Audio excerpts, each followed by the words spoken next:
In a world that constantly tests our limits, how would a Stoic respond? Imagine scenarios like your boss publicly criticizing your work, your partner ignoring your texts, or your investment losing half its value. What's your move? More importantly, what would a Stoic do? Join us as we explore a 5-step plan called the Stoic Decision Framework to tackle life's challenges. We'll apply this framework to real-life situations, showing how it can guide your decisions using the wisdom of Marcus Aurelius and other Stoic philosophers. But first, let's consider an example, a fictionalized account of something that really happened to me. What would you do if a doctor told you you might only have a few years left to live? It started with something seemingly minor. My shoes no longer fit. At first I thought they'd shrunk, or maybe I'd been on my feet too much, but when I noticed my ankles were swollen and deeply indented from my socks, I knew something was wrong. Like many of us, I waited, hoping it would resolve on its own. 2 weeks later, even my largest shoes wouldn't fit. That's when I finally went to the doctor. After a series of tests, he sat me down with a grave expression. "Your kidney function is severely compromised," he said, showing me the lab results. My kidneys were operating at less than half their capacity. Chronic kidney disease doesn't come with a timeline. It could stabilize with medication and lifestyle changes, or it could worsen, eventually requiring dialysis or a transplant. The prognosis was uncertain, ranging from years to decades. It was the kind of news that divides life into before and after. My initial reaction was panic. I spent the first night frantically Googling statistics, abandoning reason for raw emotion. I catastrophized, imagining the worst-case scenarios as certainties. I wallowed in self-pity, asking, why me? I ignored thoughts of lifestyle changes or ways to extend my future. In short, I did everything a Stoic would advise against, letting fear override reason. But after a couple of days, I regained my composure. I remembered Marcus Aurelius's words. Don't look at illness as if you're unfortunate, but accept it as one more task given by nature. I shifted my perspective, viewing the diagnosis not as a death sentence, but as a challenge to meet with reason and dignity. Instead of catastrophizing, I focused on what the doctors were actually saying. I read reliable medical advice instead of horror stories online. Most importantly, I reminded myself that while I couldn't control the disease itself, I could control my response to it. I developed a methodical approach, tracking my diet, establishing an exercise routine, and starting the steroid regimen prescribed by my doctor. Within a year, my condition stabilized.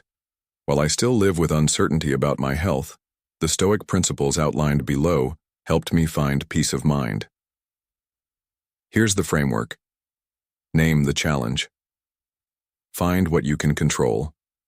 Accept reality. Define your duty. Act with courage. Step 1.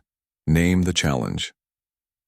The first step is to clearly identify what you're facing, not in vague emotional terms like, "this is terrible" or "I'm scared," but with precise language that engages your rational mind.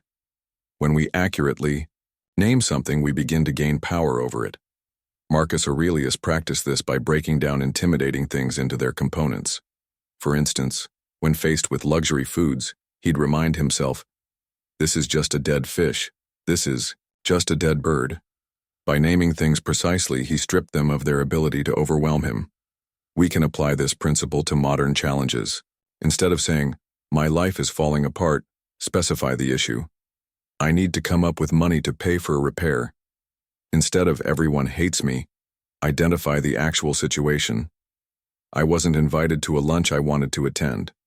Instead of "I'm a failure," say, "I fell short of my goal today." This process engages your rational mind, pulling you out of pure emotional reaction.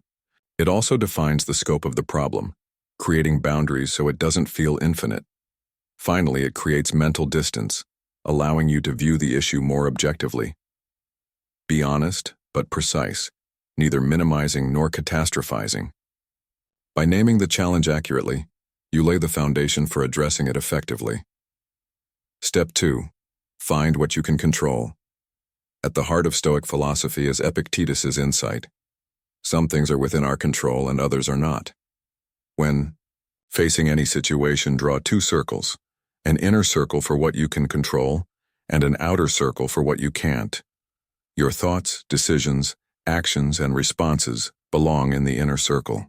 Other people's opinions, external events, and natural phenomena belong in the outer circle. Be careful.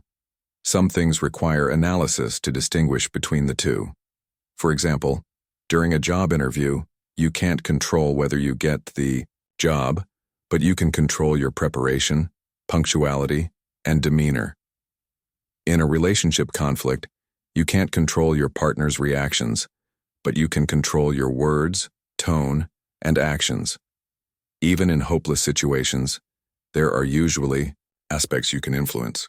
During illness, while you may not control the disease, you can control your treatment adherence, lifestyle choices, and attitude toward recovery. In financial setbacks, while you can't control market movements, you can control your spending, saving, and investment decisions. Avoid the extremes of learned helplessness, nothing is in my control, and overconfidence, everything is in my control. Carefully identify where you have genuine influence and potential for change. Step 3. Accept reality. The Stoics were realists who understood that accepting reality is both a mental and emotional process. As Epictetus pointed out, it's not the events themselves that disturb us, but our judgments about them. Acceptance begins with an honest look at your emotional response. If you've lost your job, accept that it's gone. If a relationship has ended, accept that it's over. If an investment has failed, take the loss. This doesn't mean you like what happened. It means you choose to work with reality rather than against it. Remember, acceptance takes time. Give yourself permission to adjust gradually. Talk to trusted friends or mentors for perspective. Consider whether you need physical rest. Stress takes a toll and exhaustion can cloud judgment. The Stoics recognize that we're integrated beings. Mental acceptance often requires physical well-being. Do what you need to create space for working through your emotions. Step 4. Define your duty. The Stoics believed that living virtuously was our primary purpose.